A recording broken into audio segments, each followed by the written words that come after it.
Bismillah, elhamdülillah, vahdehu ve salatu ve selamu ala men la nebiyyə bə'də. Değerli Müslümanlar, səbrin ən şiddətli növlərindən biri insanın dil ilə etdiyi günahlara səbr etməsidir. Məhz buna görə Allah Resulü sallallahu aleyhi və səlləm buyurmuşdur ki, Mən yədmən li mə beynə lihyeyhi və mə beynə ricleyhi ədmən ləhul cənnə. Buyurmuşdur ki, kim mənə iki çənə arasındakına və iki budu arasındakına zamanət verərsə, mən də ona cənnəti ona zamanət edirəm. Bu hədis onu göstərir ki, insan dili ilə olan günahlarına diqqət etməlidir. Və insanın cənnətə daxil olma səbəblərindən də ən böyük səbəblərdən biri dili ilə günah etməməsidir.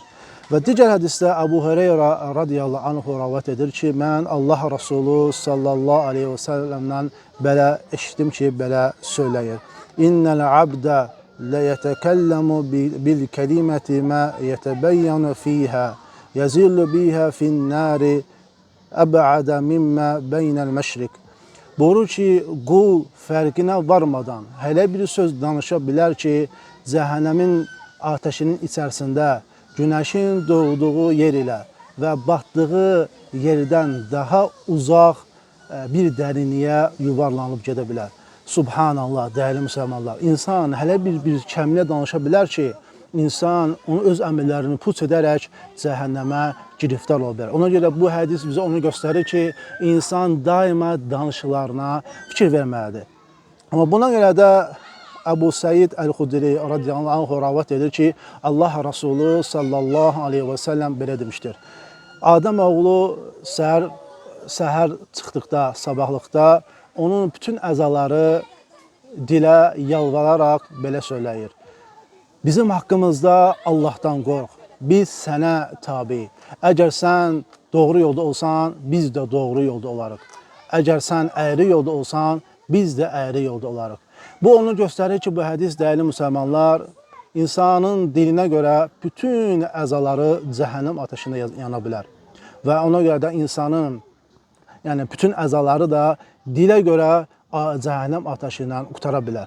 Gör, dil necə böyük bir səbəblərdəndir ki, insanın cənnətə daxil olmasına və yaxud da cəhənnəm ateşinə daxil olmamasına. Ona görə də insan daima çalışmalıdır, dilinə diqqət etsin. İbn Qeym Rahimullah buyurur ki, insanın ən az səbr etdiyi günahlar dil ilə etdiyi günahlardır. Ona görə insan dili ilə namamlıq etməməlidir.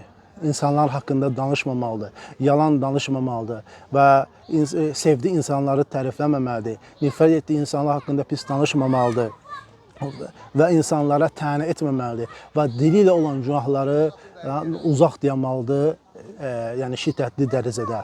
Buna görə də Allah Resulü sallallahu aleyhi və səlləm Muaza belə demişdir. Ey Muaz, dilini saxla. Muaz da belə dedi.